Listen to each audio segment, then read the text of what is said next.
અમરેલીના ગીરિયા ગામમાં પિતા પુત્રીની આત્મહત્યાની ચોંકાવનારી ઘટના અંગે મોટો ખુલાસો થયો છે। અકસ્માત ગણાતા મામલે હવે ઘરમાંથી મળેલી સુસાઇડ નોટ દ્વારા ખળભળાટ ફેલાઈ ગયો છે। નોટમાં ઉલ્લેખ કરવામાં આવ્યો છે કે મૃતકની પત્ની તેમના સ્વજનો અને અન્ય શખ્સો દ્વારા માનસિક ત્રાસ આપવામાં આવતો હતો। તેમને ખોટા ગુનામાં ફસાવી દેવાની ધમકીઓ પણ આપવામાં આવતી હતી, જેનાથી કંટાળીને આખરે તેમણે આ પગલું ભર્યું હતું। પોતાની 12 વર્ષની દીકરી સાથે કુવામાં ઝંપલાવી સુસાઇડ કરેલ। આ બાબતે અમરેલી તાલુકા પોલીસ સ્ટેશનમાં ઈડી દાખલ કરી આગળ તપાસ કાર્યવાહી કરવામાં આવેલ।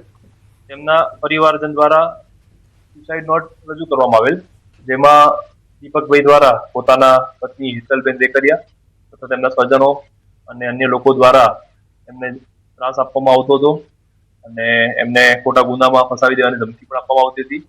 અને આ સંદર્ભમાં અમરેલી તાલુકા પોલીસ સ્ટેશનમાં